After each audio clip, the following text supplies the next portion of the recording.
Hello, this is Chaff Commander Coffee back with another episode of Dominions4 Thrones of Ascension. It is late winter in the 6th year of the Ascension Wars, and we have some very exciting news this turn, so let's not waste any time. In fact, I will start the turn with this. So, there were multiple battles this turn, and one of them that's perhaps the most interesting is, or one of the messages we received was this. We have now taken control of the fortress in Emazar. Our forces met no resistance. Shalim, the god of Emazar, has been permanently vanquished. At the end, his dominion did not touch a single province, and his life force died with his dominion. So on the same turn that we initiated the attack, our dominion managed to overwhelm Emazar's dominion, and they had no candles left anywhere. So their god died, and all of their units effectively gave up. They laid down their arms, so we didn't even need to fight for the fortress of Emazar, which is, it might be a little bit boring, but we get to keep all our units intact and ready to advance on Lycia for the throne in the sodden murk. There's no time to waste. Solve is growing impatient, and the throne of the Pantocrator awaits him. So, let's continue with the turn. We'll look through site searching. We didn't find anything with dark knowledge. No, we didn't find any new magic sites. Still capturing blood slaves where appropriate. And we have a new commander. We'll come back to that. An unexpected event has occurred in Epernia. Oh, wait a minute.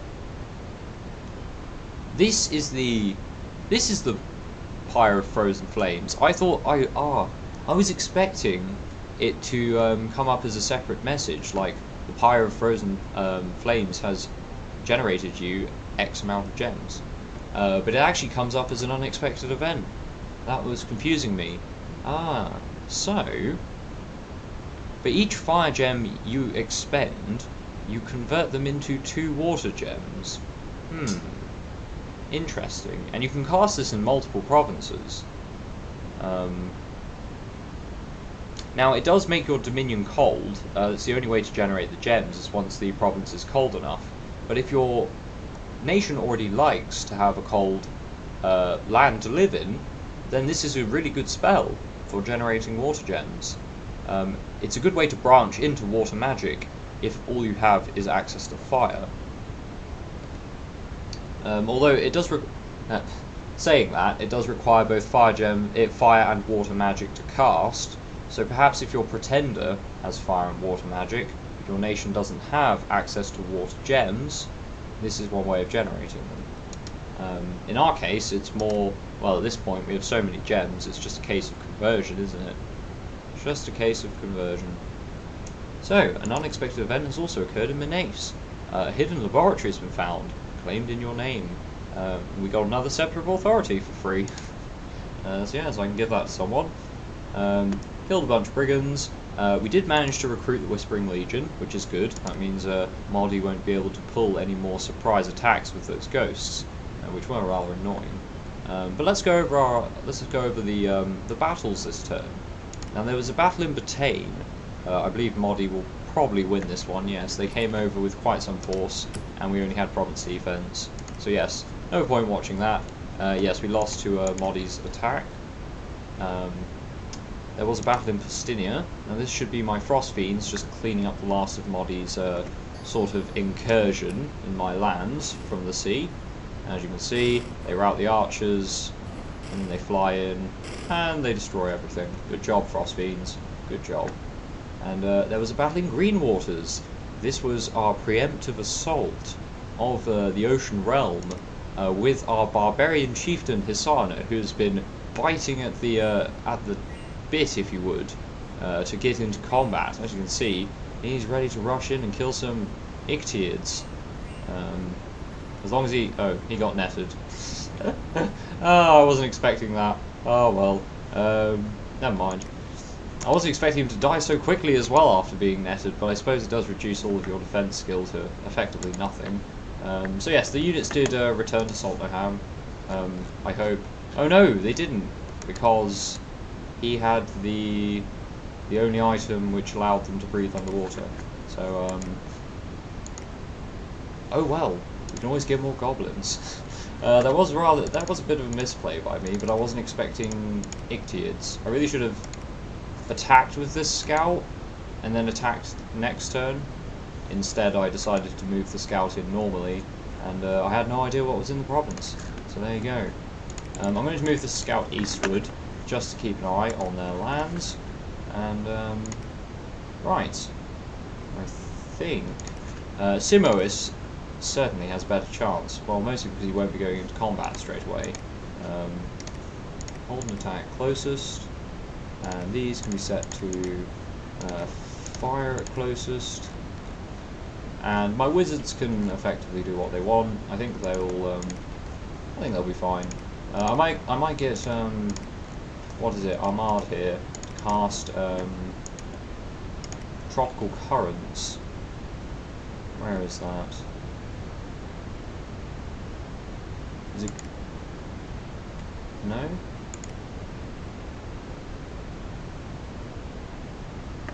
Tropical Currents, here we go. Yes, we'll get him to cast Tropical Currents, which, yes, it gives reinvigoration to all friendly units nearby.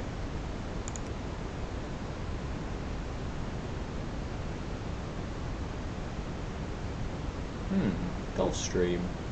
Is that a fire version of the spell? Hindering Current.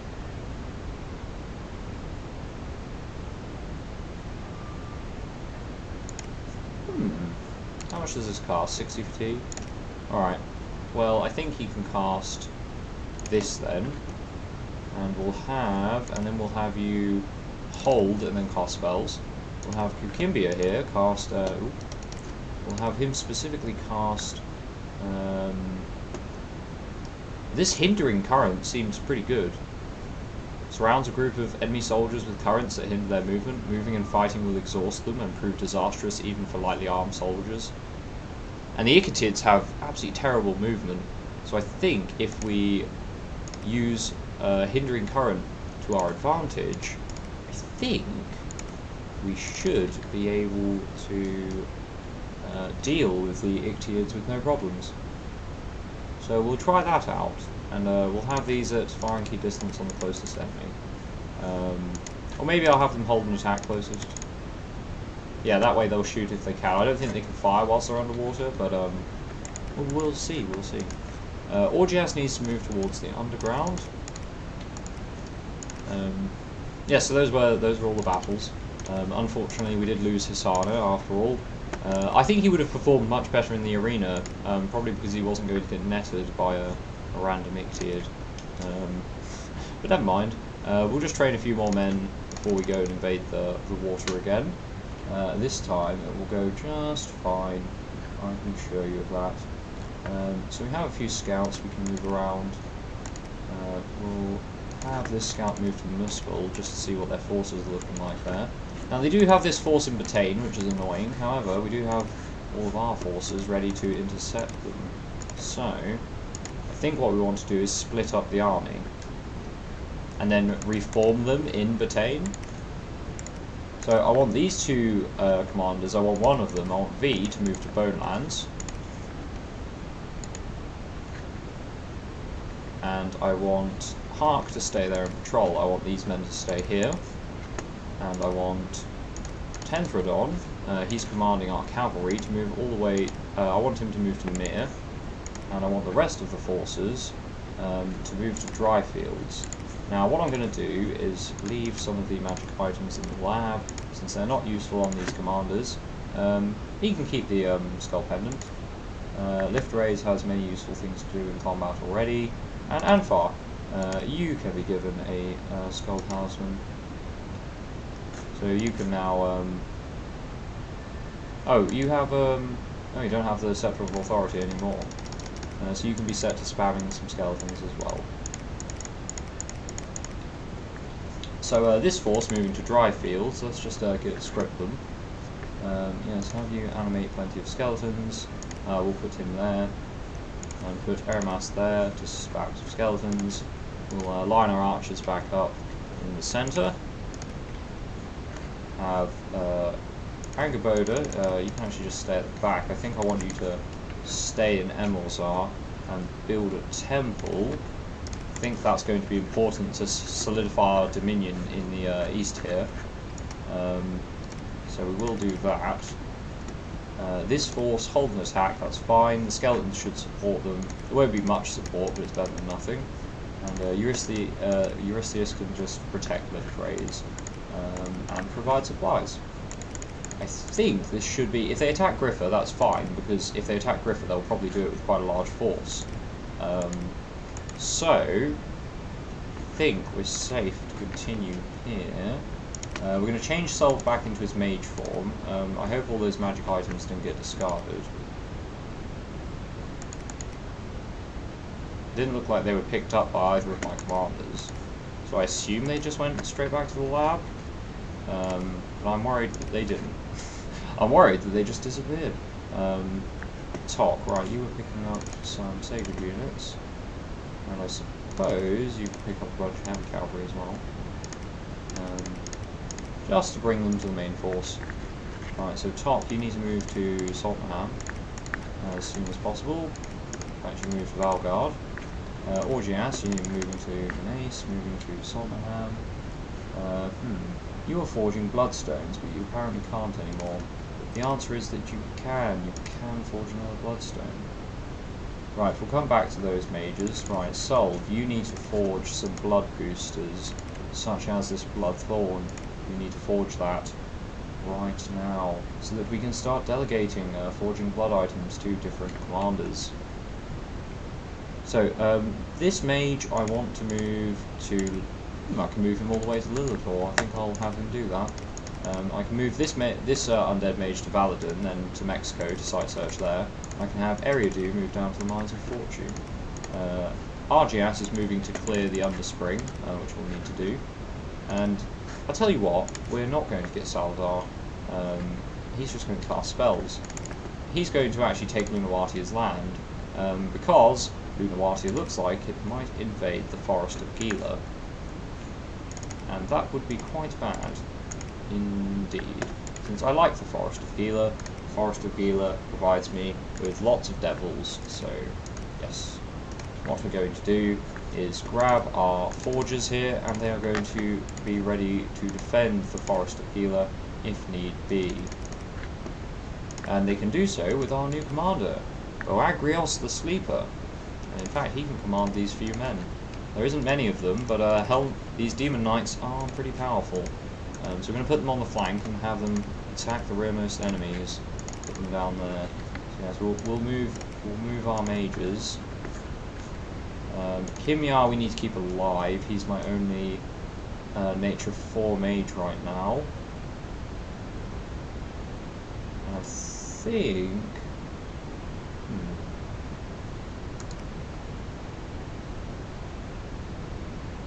I think to just help the defense force, we're going to cast Call of the Wild on the Forest of Gila. So they can only attack the Forest of Gila or this Throne of Ascension here. Come to think of it, there's a Throne of Ascension right there.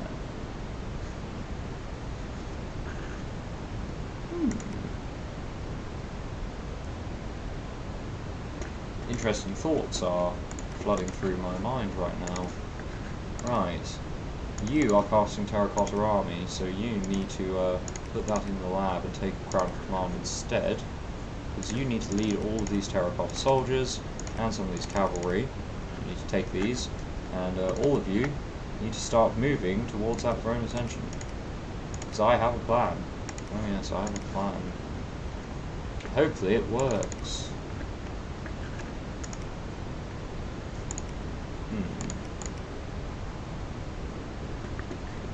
Now we should have, this next turn we'll have some more men for them.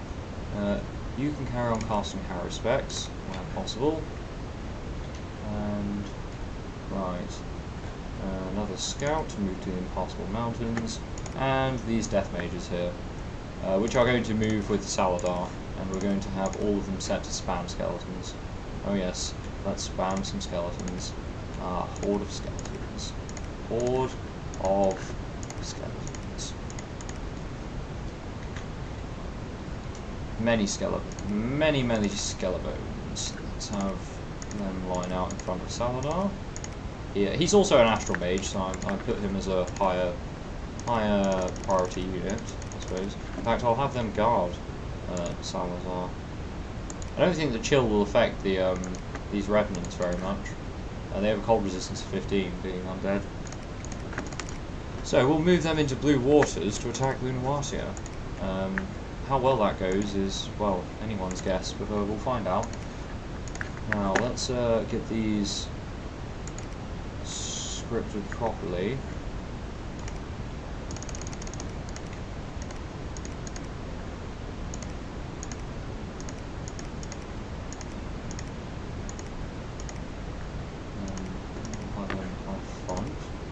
Right, what spells? These are mostly my Earth mages. Earth 2, Fire 2. That sounds like time for magma spells. Magma bolts. So, if I was, for example, to give all these mages, we swap their Boots of Youth for Boots of Earth, and then we script them to cast Earth Power on entering the fight. Yes, we'll see some pretty powerful magma bolts being used if Lunawasia decides to attack us. Should be quite the surprise for them. Should be quite the surprise.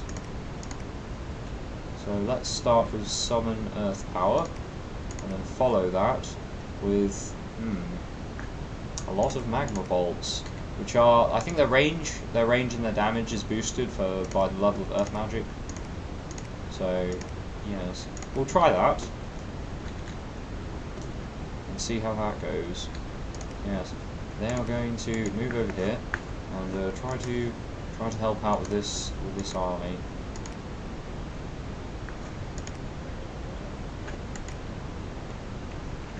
Now, Boagrios needs some gear for sure. I would like to give him a Demon Whip. He already has an Enchanted Spear and a Javelin of Flight, so I think he actually might be a good candidate for his Golden Shield already, which is pretty good, in all honesty. I think he's a candidate for the Shield of Gleaming Gold for sure. And I think what I'm going to do is give him a Bag of Endless Wine and a Belt of Reinvigoration just for the time being, just to make him slightly more effective, and give him some supply bonus. Now the other Bag of Endless Wine I want to give to one of these commanders. And Islatos, you need a... what do you need? You can take the Banner of the Warrior. That's what you can do. And then I need to make sure you're placed somewhere where you're going to be useful. Right here with the Banner of Courage. You have Armor of the Knights, so you should be fine. You should be just fine. Now, Banner is a two-handed weapon, so you can't wield anything. Well, it's not really a weapon, but you know what I mean. Now, I would like to give another Bag of Endless Wine in this army, and I can just give it to a random mage. I'll give it to one of my communion slaves. They can have a Bag of Endless Wine. Why not? Now, you're missing some gear, Sol.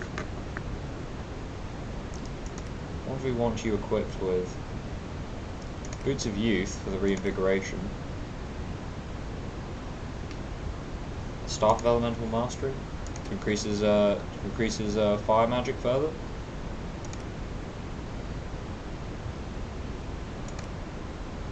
Now, a Girdle of Reinvigoration would be a bad idea.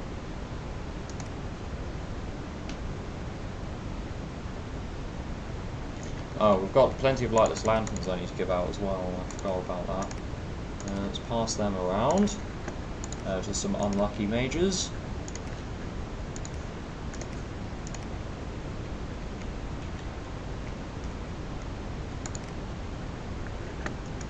And I think what I'm going to do is we're going to just try and bolster our demon forces a bit more here. He lost his Demon Whip. So we did lose those items. Or maybe I handed them out to someone else since. Do one of you commanders have the Crown of Authority? Because if not, I might swap it from 10th Radon over here. 10th Radon doesn't need it to command all these men. Like, that's not necessary. So we'll move that over to someone. Solve. Solve, you can have the Crown of Authority, because then you can lead some more demons and have increased morale for them. So yes, that will be fine. I think we are just going to let the demons go mad. We'll put them in a box around Solve, and Solve is very fire resistant, so it should be no issue. Solve, take some more blood slaves. Yeah, let's take many blood slaves.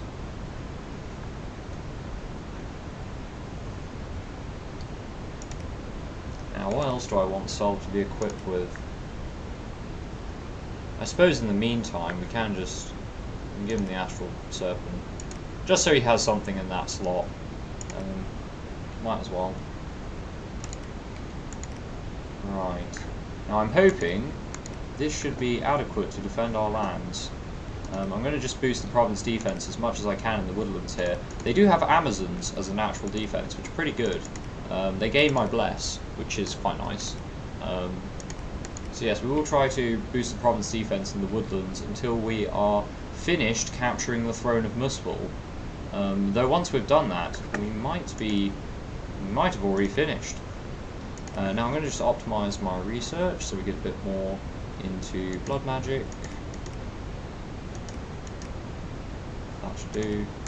And that will be the end of the turn.